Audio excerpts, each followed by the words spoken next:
al profesor Hobson Gómez Filo.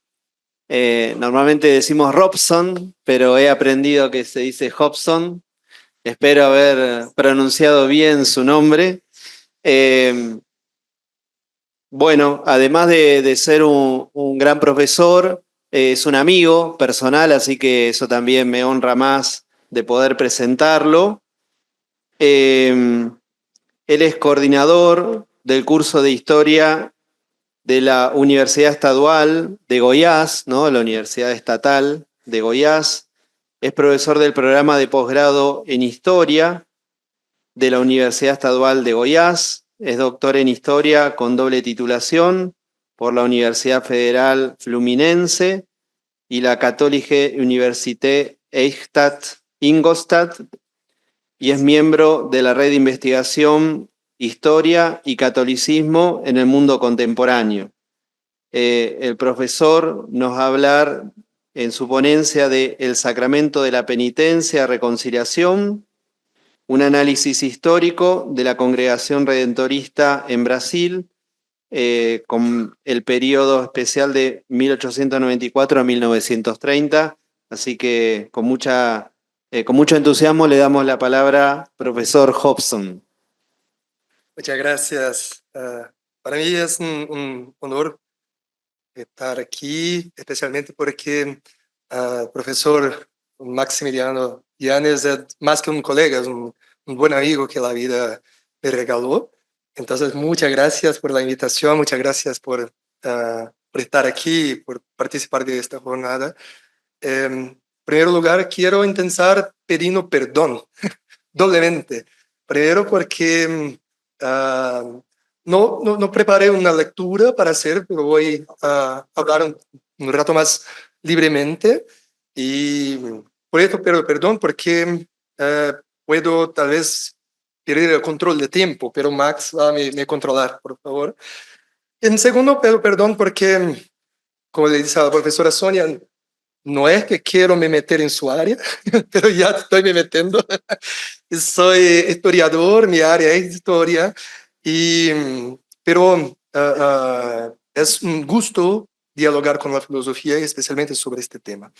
Bueno, para empezar, la propuesta que el trago, sí, el tema central de esta investigación es el sacramento de la confesión en la Iglesia Católica a partir de un análisis de la actuación de la congregación de redentoristas, los bávaros brasileños, que emigró a Goiás y São Paulo a fines del siglo XIX para asumir una administración de los santuarios de Barro Preto y Aparecida do Norte.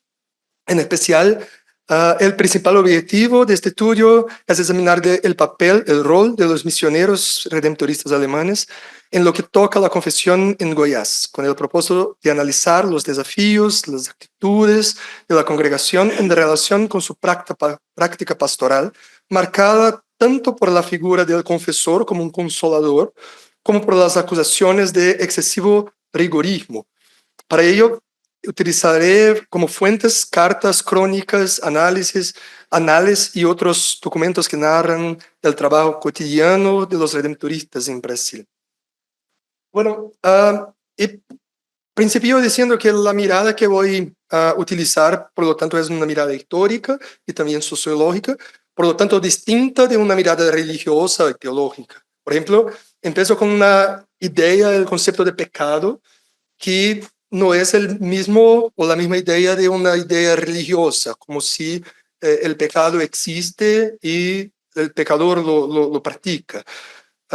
Yo estoy partiendo de un punto de vista sociológico, especialmente a partir de Max Weber, que piensa que la idea de pecado se desarrolló especialmente en cristianismo con un proceso largo de pasaje de una religión mágica o de religiones mágicas para religiones éticas. Y no voy a profundizar tanto en mi ponencia, pero en el debate puedo aclarar mejor.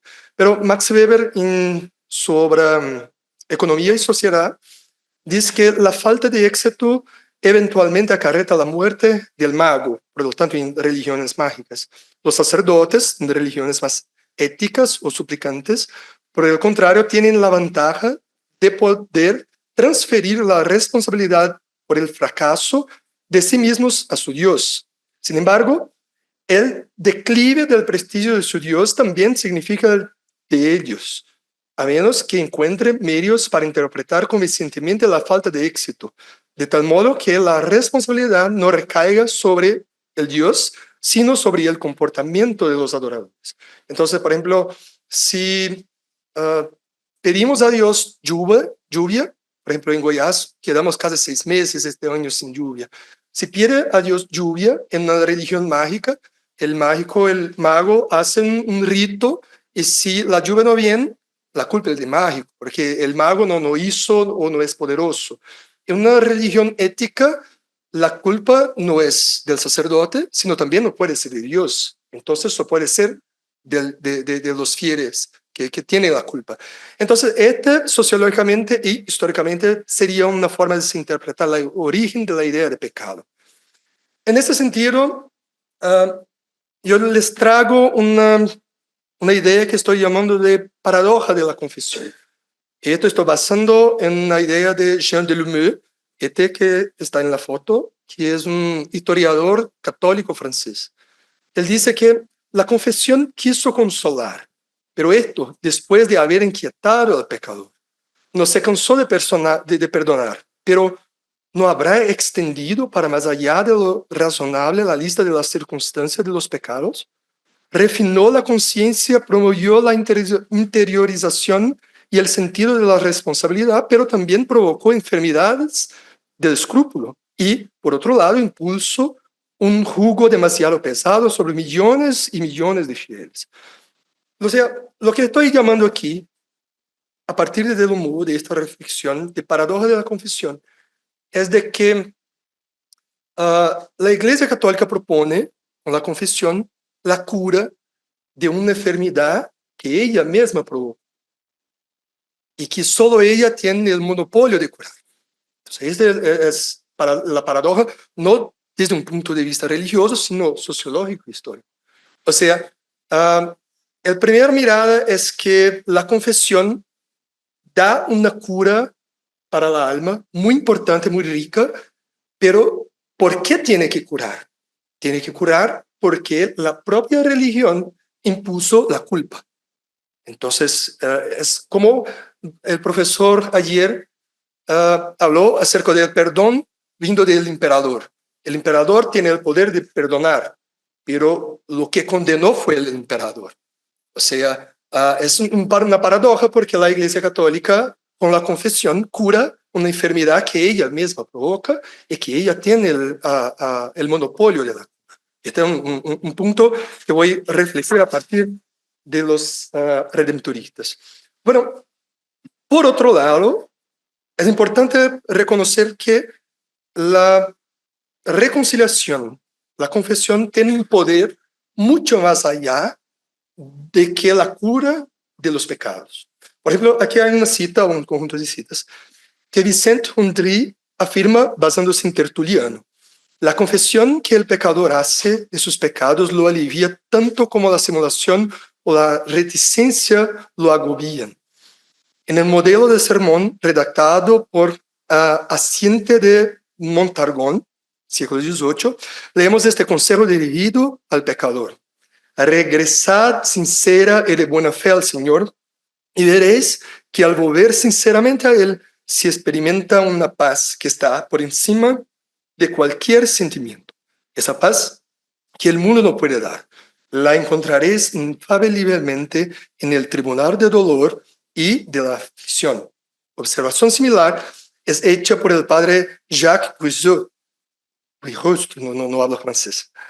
Qué calma, qué dulzura interior nos sentimos a veces después de una buena confesión. Qué santa libertad. En 1783, un método para la dirección de las almas utiliza el mismo lenguaje. Qué paz, qué consuelo después de una buena confesión. Qué unción divina derramada sobre los verdaderos penitentes por el oficio de un confesor piadoso y celoso. Bueno, este es un segundo punto interesante que me parece la confesión. La confesión, por lo más que tenga esta paradoja de curar una enfermedad causada por propia culpa impuso por la iglesia o por la religión, va mucho más allá, porque cura el alma en sentido más filosófico, más largo de que la idea de pecado. Porque desde un punto de vista histórico, me imagino, especialmente en Goiás, un campesino muy duro, con una vida muy dura, que tiene la única oportunidad de hablar de sus angustias, de sus sufrimientos, es con un padre, con un sacerdote en la confesión. No lo habla con su mujer, no lo habla con sus amigos, no lo habla con nadie, y en la confesión tiene que hablar. Y lo habla y se hace un proceso de cura mucho más allá de que la idea de pecado. Entonces, es una doble reflexión que pienso aquí sobre la confesión y que ahora voy a pasar a una parte más histórica. Bueno, yo estoy analizando la congregación del Santísimo Señor Redentor, llamado los Redentoristas, que fue fundada por Santo Afonso de Ligorio, 1732, en Italia, y con el carisma específico de la recristianización de los cristianos del interior de Italia y de los países donde actúan, especialmente los campesinos. Porque diferente de los jesuitas que intentaban hacer una conversión de los gentios, de los indígenas, los redentoristas querían reconvertir, recristianizar a aquellos que estaban alejados de la iglesia porque estaban en el campo o en ciudades lejos de los grandes centros. Específicamente los redentoristas que fueron a Brasil estaban en Alemania y allá la congregación llegó en el siglo XIX a través de la importante figura de San Clemente María Hofbauer, marcado especialmente por un rigorismo, distinto incluso de Santo Afonso, que intentaba hacer de la confesión en sus obras como algo más humano. Bueno, aquí una cita sobre el trabajo de los redentoristas, especialmente en confesionario, en Alemania en el siglo XIX, por el historiador alemán Michel Cruz. Él decía: hombres y mujeres rompieron a llorar al perder la oportunidad de confesar sus pecados, regresando al día siguiente para volver a formar en las filas. Porque los redentoristas hacían misiones como de 10 días, 15 días, y que estas misiones con poblaciones alejadas de los grandes centros, las poblaciones salían de las zonas rurales y iban a profundizar, como emergir en una experiencia religiosa de misiones de los redentoristas. Y al final se confesaba. Y se decía, muchos tras salir del confesionario volvían al final de la línea a confesarse nuevamente. La purga emocional que implicaba la confesión junto con el alivio o incluso la euforia del perdón y de la redención constituían experiencias religiosas personales y colectivas de una intensidad difícilmente imaginable en la actualidad. Claramente, el objetivo de los misioneros era provocar una respuesta emocional más que intelectual a los sermones. No solo la cantidad de personas, sino también el volumen de los llantos y gritos durante las misiones era indicador del éxito alcanzado. Los informes misioneros y parroquiales subrayaban repetidamente e incluso celebraban la cantidad de llantos y sollozos, de lágrimas y remordimiento y el amor, como prueba del éxito eclesiástico de las misiones. Entonces, interesante que hay una mirada de que se quiere provocar la emoción en los sermones como una forma de llevar a las personas al confesionario. Pero se dice también que las confesiones individuales eran inusualmente prolongadas. Esto en Alemania, en el siglo XIX. Los sacerdotes formulaban numerosas preguntas y no el penitente, tras intentar con varios confesores, debía regresar a su casa sin recibir la absolución. Los sacerdotes consideraban estas decisiones como correctas, especialmente cuando los penitentes absueltos arrojaban sus rosarios contra el confesionario, un hecho que ocurría con frecuencia. Finalmente, los cronistas relatan a través de los casos confesionales, en alemán Beichtkasus, que los sacerdotes más jóvenes eran aún menos flexibles en los confesionarios, abordando todo con gran severidad, prestando más atención a las letras de la ley que a las necesidades del penitente. Entonces, los redentoristas tuvieron en Alemania una experiencia de los confesionarios muy severa, extremadamente severa con una población que muchas veces se confesaba y no se perdonaba. Entonces, si era muy riguroso, si hacía preguntas, demorado. Bueno, esto fue una realidad en Alemania y ellos pasaron entre 1873 y 1894, los redentoristas y jesuitas fueron expulsados de Alemania durante un proceso llamado Kulturkampf, que puedo hablar después en el debate sobre, pero fue una experiencia que marcó a los redentoristas y en el fin de este exilio fueron llamados al Brasil. Bueno, entonces llegamos a la congregación bávaro-brasileña que llegó a Brasil, seleccionados 14 religiosos y 7 sacerdotes, siendo 7 sacerdotes entre los que 5 tenían entre 47 y 65 años y solo 2 jóvenes menores de 30 y 7 hermanos entre los que solo uno tenía más de 50 años. Entonces los sacerdotes, la mayoría eran más viejos, eran mayores, y por lo tanto experimentados en la experiencia en Alemania del confesionario, sino también del el exilio. Bueno, en Goiás, diferentemente de Alemania, había una población muy distinta, porque en Alemania había un catolicismo muy largo, muy tradicional, y las personas no estaban tan alejadas de los grandes centros urbanos. Para tener una idea, Goiás es mi estado donde ellos actuaron, tiene básicamente el mismo tamaño que la Alemania, pero en este momento era como 2 veces el tamaño de Alemania, y cuando llegaron los redentoristas solo había 30 padres, 30 sacerdotes en Goiás. Entonces no se atendía a la población. La población no conocía la doctrina, no conocía tanto profundamente el catolicismo institucional, sino el catolicismo que llamamos popular. Entonces llegaron a Goiás 2 generaciones de misioneros. Los mayores, con experiencia en exilio durante el Kulturkampf, y los más jóvenes que se unieron a la congregación al final de este exilio. Los mayores, como el padre Gebardo Wigema, voy a hablar sobre él, superior de la congregación en Brasil, eran menos severos con las costumbres populares. En cambio, los más jóvenes mostraban una actitud más rigurosa. Estas diferencias de enfoque de generación, conflictos y conflictos internos dentro de la congregación. Es interesante, tengo un artículo publicado que yo hago un análisis sobre lo que un historiador alemán llamado Heinrich Koselleck llama de campo de experiencias y horizonte de expectativas, y cómo esto se impacta en la manera como los misioneros lidaban con estas cuestiones. Bueno, aquí entonces algunas fuentes para caminar al análisis para el final. Bueno, aquí hay una carta del padre Gebardo Wigema. Él era el superior de la misión y uno de los mayores, advirtiendo a los más jóvenes, los sacerdotes de la congregación, sobre el rigorismo en confesionario en Goiás. Él decía: quiero advertir a los confesores que no sean tan excesivamente estrictos tanto en la predicación como en el confesionario, en relación con los respectos de la iglesia, la Santa Misa los domingos, observancia de los viernes, etc. En Goiás casi nadie está obligado a cumplirlos, pues que simplemente es imposible. ¿Cómo asistir a la Santa Misa si falta vestimenta o animal? O si llueve. Además, es importante señalar que la mayoría no sabe que la misa dominical es un precepto serio. Sería una imprudencia considerable que el sacerdote afirmara: quien falta a la misa o consume carne en el viernes comete un pecado mortal.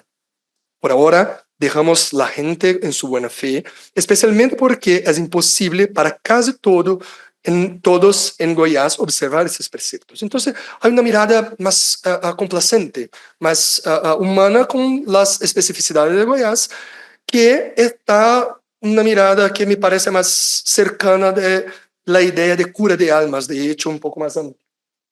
Bueno, él continúa: les pido que no sean los sacerdotes estrictos en este aspecto. Después de todo, les exhorto a actuar con benevolencia. En 100 años, cuando los habitantes de Goiás estén bien instruidos en el catolicismo, será posible proceder con mayor rigor. Los brasileños valoran el trato amable. El rigor y la dureza pueden arruinar todo, sobre todo al principio. Por el momento, durante un tiempo prolongado, nuestra única tarea es ganar corazones. Si en el fuero interno no se encuentra la materia de la absolución, debe quedar claro que esta gente pobre nunca ha escuchado nada sobre los mandamientos de Dios en su vida.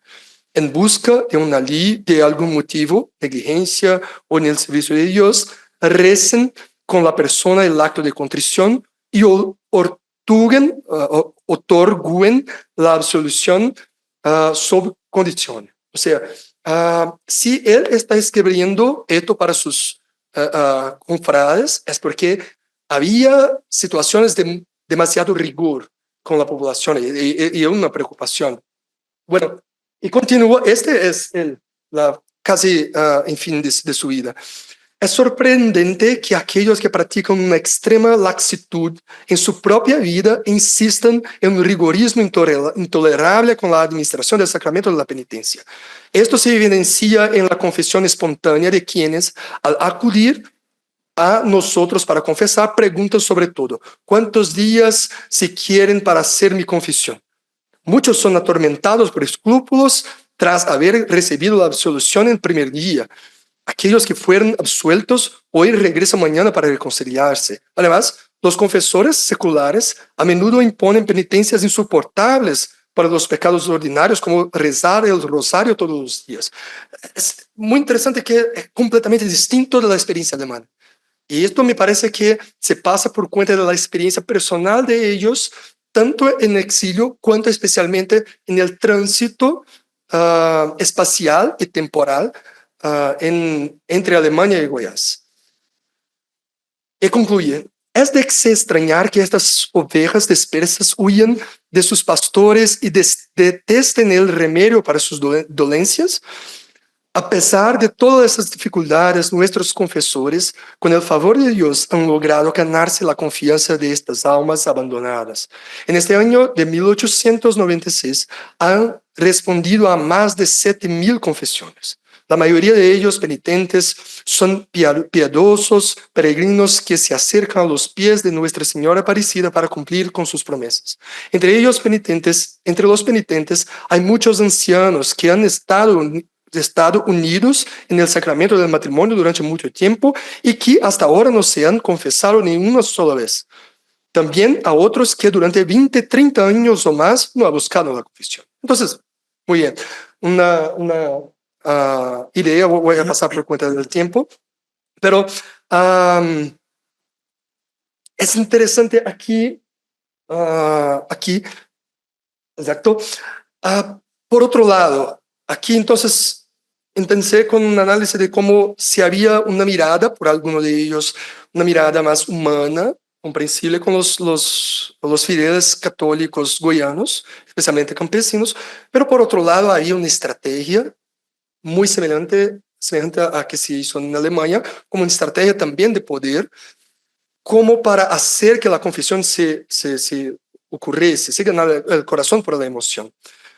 El historiador redentorista Gilberto Paiva dice que si por un lado el cuidado diario se recomendaba a los misioneros actuar con mayor paciencia y benevolencia hacia los penitentes, por otro lado, durante las misiones la instrucción era impresionar a los fieles, despertando su miedo durante los sermones con una estrategia para inducirlos al confesionario.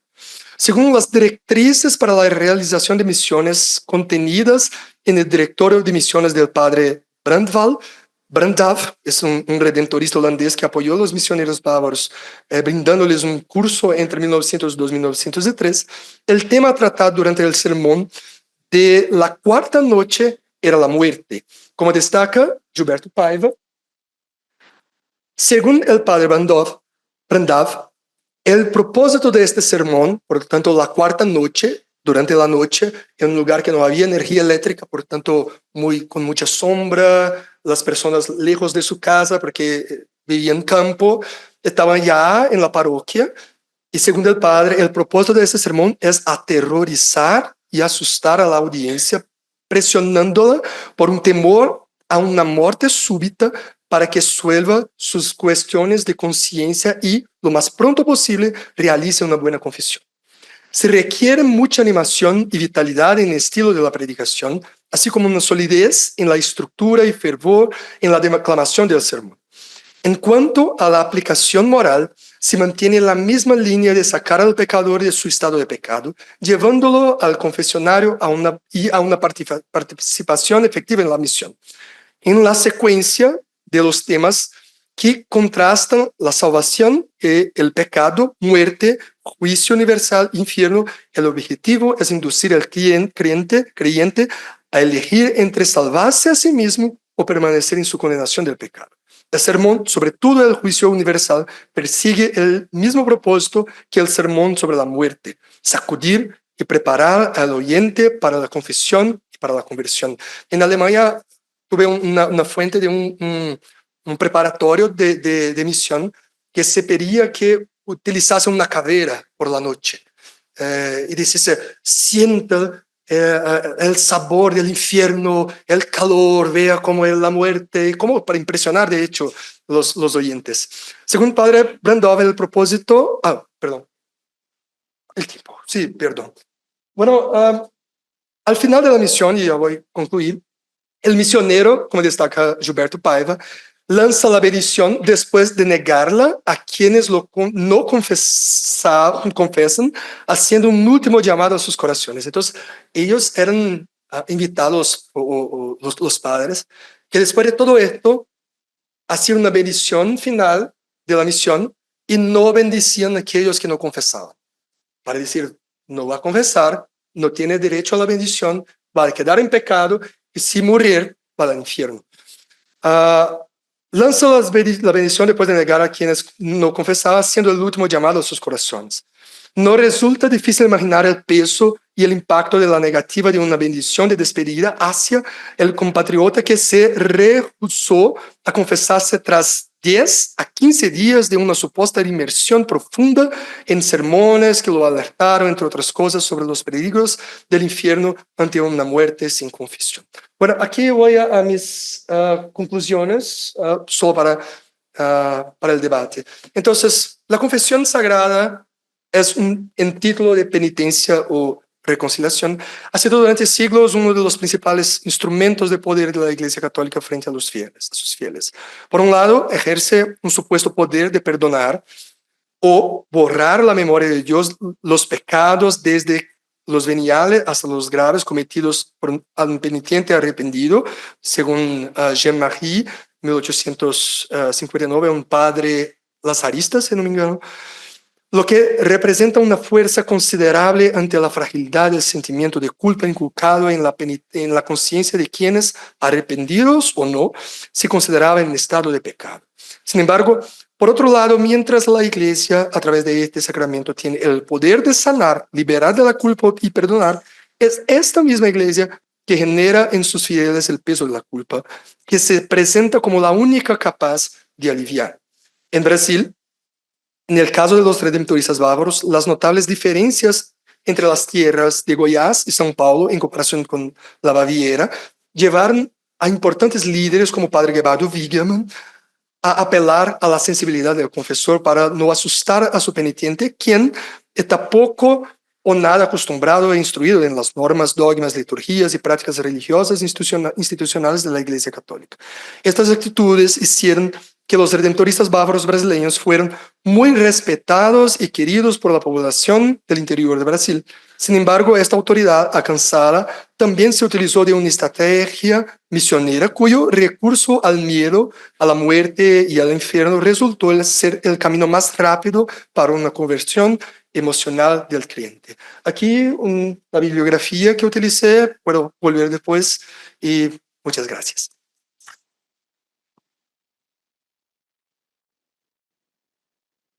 Bueno, gracias, profesor, por su exposición. Así que tenemos un espacio de diálogo, preguntas. Bien. Bueno, muchas gracias, profesor. Muy interesante que haya compartido, bueno, un poco de la historia de sus pagos. Le quería consultar más que nada por curiosidad, ¿no? si es que fue difícil entonces la evangelización. O sea, si realmente se cumplió, como decía ahí la carta, de acá a 100 años ya todo, bueno, podremos hacerlo en paz y todos bajo el mismo dogma. Quería preguntarle si es que se hubo una resistencia desde la cultura, digamos, propia de Goya. Eso, gracias. Muchas gracias por la pregunta. Sí, hubo ah, una resistencia en partes, una resistencia tanto de los sacerdotes que querían germanizar el brasileño, cuanto de los brasileños que no aceptaban una imposición de una cultura extranjera. Pero eh, el conflicto se dio más en términos ah, de sacar el poder de la parroquia, porque en Goiás, como no había tantos sacerdotes, la mayoría de las parroquias, de los santuarios, se quedaban en las manos de los laicos, y hermandades religiosas de los laicos. Y hubo un proceso que llamamos de romanización, como dentro de un movimiento mayor de la Iglesia Católica llamado de ultramontanismo, que se tocó a la Iglesia después de la separación entre Iglesia y Estado en 1890, la necesidad de tomar las parroquias del control financiero, especialmente de las parroquias. Y esto hizo que hubiese mucho conflicto entre los laicos que no querían ser alejados del poder con los sacerdotes que necesitaban controlar el catolicismo popular. Pero lo más interesante es que los misioneros ganaron mucho respeto por la población, y me parece por dos razones. Primero, porque ellos se adaptaron. Fin de todo, se adaptaron mucho a la cultura goiana y respetaban mucho a la cultura goiana. Por otro lado, porque los goianos se admiraban con los padres extranjeros. Me parece muy interesante imaginar un confesionario, un padre con una lengua distinta, que está con un acento diferente, vestido de una ropa que las personas no conocían, montado en un caballo de negro, un sombrero específico, y las personas se admiraban con aquello. Y de repente tiene que confesar todo. Imagina un campesino que traicionó a su esposa, cargaba la culpa, nunca contó a ella, nunca contó a nadie, y tiene que contar un nombre distinto y se sentir perdonado, aunque no va a pedir perdón a su esposa, pero lo pidió a Dios y se sintió perdonado. Es algo que me parece que es muy profundo y que ganó el respeto de la población en Goiás. Gracias. Muchas gracias por su exposición, me gustó mucho.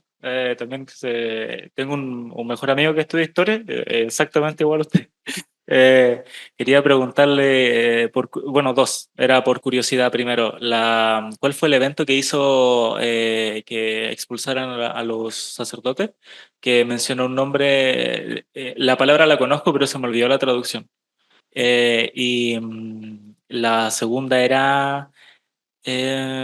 si podía, puede ser que esté un poco alejada del tema, pero me interesó cuando mencionó algo de terreno de la experiencia y horizonte de expectativa. Quería saber si podía hablar un poco más de eso. Muchas gracias por las preguntas.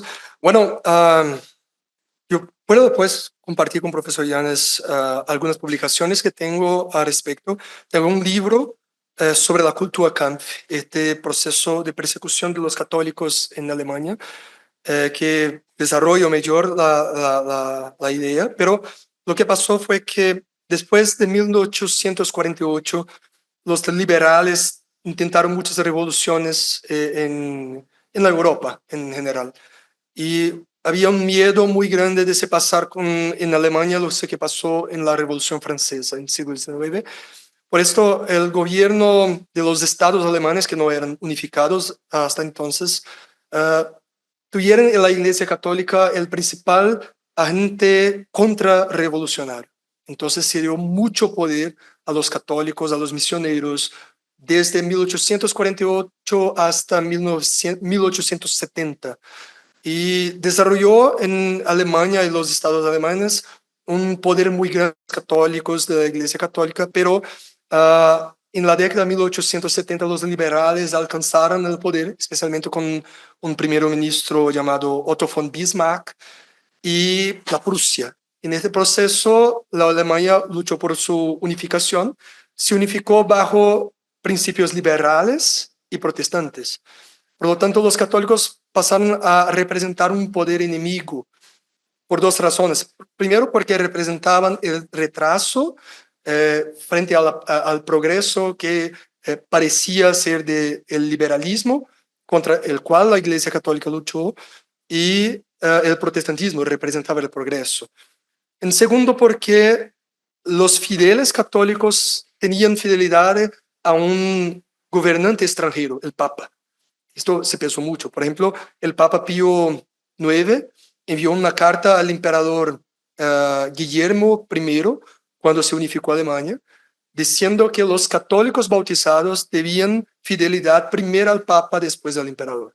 Esto se quedó un conflicto muy grande en Alemania y a partir de 1873 se hizo leyes que controlaban los católicos. Por ejemplo, se ponía cárcel a los sacerdotes que utilizaban el sermón para fines políticos. La Virgen María apareció algunas veces diciendo que se apoyaba a la reivindicación de los franceses contra los prusianos, y especialmente se expulsó la fuerza más grande de la Iglesia Católica en Alemania, que fueron los redentoristas y jesuitas. Entonces, en ese proceso fueron expulsados. Lo que toca a Koselleck, la idea de campo de experiencia, horizonte de expectativa, tengo una publicación que puedo compartir también, que analizo los redentoristas a partir de esto.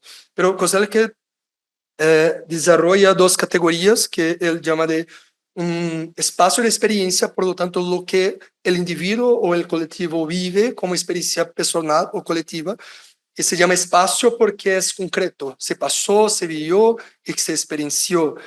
Y horizonte de expectativa, la idea de futuro. Por lo tanto, horizonte porque siempre que se alcanza se convierte en espacio y nunca se alcanza el horizonte que se miró.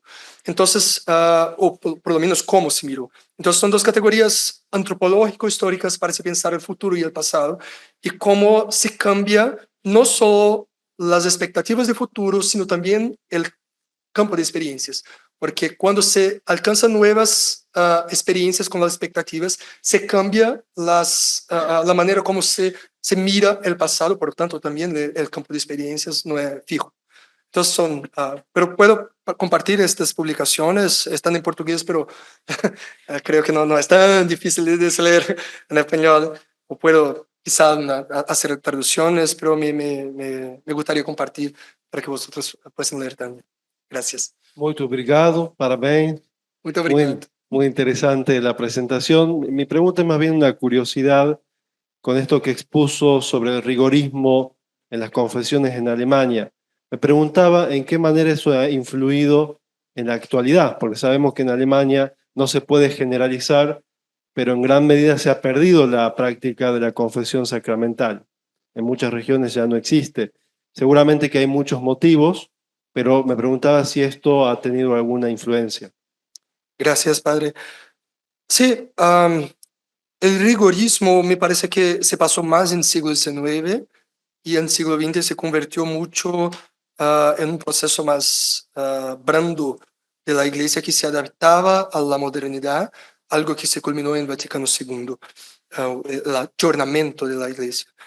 Entonces, en Brasil, por ejemplo, los redentoristas se convirtieron mucho en una perspectiva progresista con la teología de la liberación, y se cambió completamente la manera como se hacía en el pasado.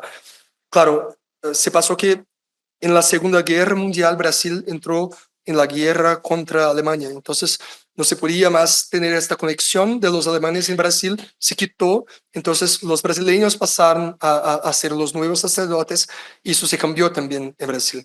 En Alemania, yo viví casi 2 años en Alemania cuando hice mi doctorado allá, y lo que percebo es que en las comunidades católicas es interesante decir que hoy hay más católicos que protestantes en Alemania. Ya se cambió como 2% de diferencia, pero lo que aumentó no fue los católicos, sino bajó los religiosos. Hay más personas sin religión do que católicos y protestantes. Entonces, pero lo que más se perdió fueron los protestantes para los sin religión de que los católicos, entonces hubo este cambio. Y yo viví en dos ciudades católicas, Köln y Eichstätt. Las personas son muy católicas, se respeta mucho la iglesia, pero los jóvenes no quieren tanto la religión. Entonces hay un proceso, por ejemplo, yo estuve investigando las fuentes en los archivos de los redentoristas bávaros allá y no hay padres, no hay sacerdotes jóvenes. Lo más joven tiene como 60 años. Y el miedo de ellos es que se pierda la congregación porque no hay vocaciones. Diferente, en Brasil hay muy pocas vocaciones también, estábamos hablando de esto otro día, pero me parece que hay un cambio más para Asia, África, tal vez en algunos lugares de América, pero es un cambio más largo. En fin, no creo que este rigorismo tenga quitado a las personas de la religión. Creo que hay otros factores, pero en aquel momento fue importante para se quedar las personas con la religión. Algo que no se pasó en Goiás, porque las personas se quitaban de la iglesia si hubiese del padre algo muy riguroso. Gracias. Última pregunta, por favor, que Sí, más que una curiosidad, profe, muchas gracias por la exposición. Muy bueno lo que uno comprende y conoce. Mi pregunta sería, ¿qué lo movilizó a llevar este trabajo? ¿Quién? Perdón. A usted. ¿Cuáles son sus intereses, sus motivaciones para llevar a cabo este trabajo? Bueno, cuando joven yo fui un católico muy fervoroso. No soy más, no tengo una religión, pero tampoco soy ateo. Y aprendí mucho con la historia de la iglesia, siempre me gustó mucho. Y cuando empecé investigaciones en la carrera de historia, quería mucho pesquisar e investigar la iglesia católica, especialmente en Goiás. En Goiás los redentoristas son muy queridos, especialmente porque administran un santuario, una basílica, de una personalidad católica muy distinta que no hay fuera de Brasil, que se llama Divino Pai Eterno, o Padre Eterno, que es Dios.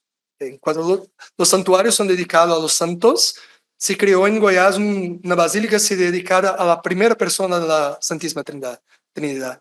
Pero las personas no reconocen así. Las personas, los populares, piensan que es un santo. Entonces pide al Divino Padre Eterno que interceda a Dios. Algo muy curioso. Y los redentoristas hacen un trabajo muy largo allá y hubo un padre que está en proceso de canonización que desde mi grado yo investigo su vida, su historia e hizo una biografía histórica de él publicada por la editora de los redentoristas, muy interesante. Entonces empezó allí. Después, en la maestría, yo investigué una mujer mística en Goiás que fue condenada por los redentoristas y me pareció muy interesante para más allá de la condenación, comprender más profundamente los redentoristas. Entonces, en mi doctorado, empecé a hacer pesquisas, investigaciones en Alemania y Brasil, especialmente con las cartas. Yo leí casi 14.000 cartas de ellos, porque son obligados a escribir a sus superiores. Y diferente de los periódicos o otras fuentes como crónicas, las cartas son muy emocionales, porque se dice algo que no es para otros leer, solo su destinatario. Y yo me meto en una vida de otra persona y conozco por medio de las cartas sus miedos, sus intenciones, sus aprecios, pero también sus errores, sus arrepentimientos. Entonces es una fuente muy rica. Estoy seguro de que voy hasta la muerte con los redentoristas investigando, porque tengo fuentes para toda una vida. Muchas gracias. Muchas gracias, profesor. Seguramente quedarán más preguntas que después se podrán hacer en el almuerzo y demás. Yo me voy comiendo las mías. No voy a almorzar porque yo me como todas las preguntas para que haya espacio para otros. Así que también me gustaría mucho preguntar. Bueno, pasemos a la próxima mesa antes del almuerzo y le vamos a entregar al profesor